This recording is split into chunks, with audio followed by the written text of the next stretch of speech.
up, guys? Got another one to show off. Another Kraken build. We did this one in antique bronze and in white cerakote. So everything is pretty much in dual cerakote other than the case and the crown. We did the dial in dual cerakote, the link band and the sides, and then the bezel white with inlay of antique bronze. And then obviously the Kraken is antique bronze with an inlay of white. And I thought it came out pretty awesome. I did a Ranger handset on this one, which is a white outline, and it has like a dirty yellow lume, and I thought that went nicely with the antique brass. I'm sorry, antique bronze. Gives an antique brass kind of look on top of that. So that's that part of it. We'll anchor action here on the crown, Kraken on the side of the case. As I referenced, it's a link band.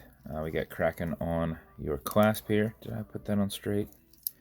Oh, I need to swap that around and put that on upside down.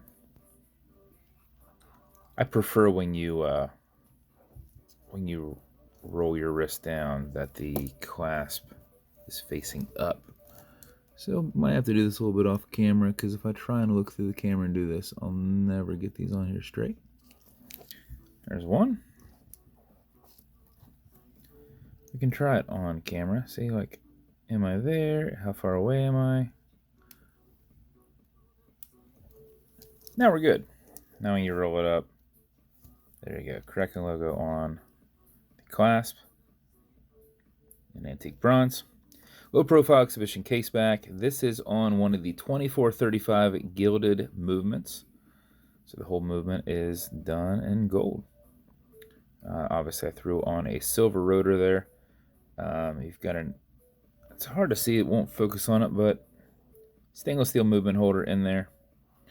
And then that low profile exhibition caseback on it. And that is the build. As a reference in every build, the bezel will go left, it'll go right. It is held on with a tension ring. And we just try and make it as tight as we can. When we're dealing with cerakote, it makes it a little bit tighter, but if you don't get it as tight as you want, there's no real popping it back off without gouging the cerakote. So it's on there decently tight. Automatic mechanical, so you can wind it, you can wear it, you can put it in a watch winder, but if it's dead or you're not going to be very active, make sure you wind it just a little bit. Your movement mixed with the rotor going back keeps it wound, but initially you want to wind it just a little bit. And how you do that is you back the crown off the threads until you hear it and feel it clicking. At that point you can wind. And a wind is a turn that way. Turning it towards you doesn't do anything, but it's a lot easier to keep your finger spacing from the case and just go back and forth. If you do this for 4 or 5 seconds before you put it on, even if you're not very active, you'll keep time throughout the day. And if you do it for something closer to 20 seconds, you're going to max out that 31 plus hour power reserve on it. You cannot overwind it, so don't worry about that. You can wind it all day if you'd like. When you're comfortable with your winding, you'll pull it to the one and only click, and you can now set your time. You'll notice this does not have a hacking movement, so it's going to keep going. And you'll also notice you've got a wobble crown. That deflects a lateral pressure from going into the stem and into the movement.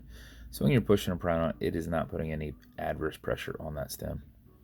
Okay, Google, what time is it? 1:13 p.m.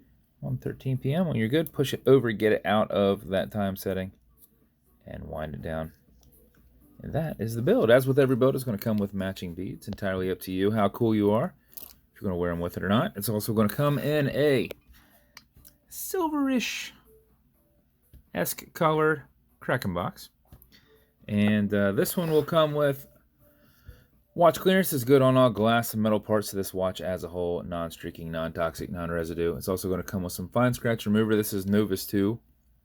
I pick it up from Amazon. It's the same as Polywatch. You've got an acrylic glass, and if you scratch it, you can put a tiny bit of this on it and buff against that scratch, filling the scratch, and then buff it out using your included microfiber. So just do tiny circles and just keep buffing it until you fill that scratch, and it will be gone. And that is the build. So if it's going to you, thank you so much. This is going to be part of waffle I have here later on. So if it's going to you, good selection. I thought it turned out awesome. And if you want to continue to see videos like this, like and subscribe, as I put them up all the time. Thanks for watching, guys.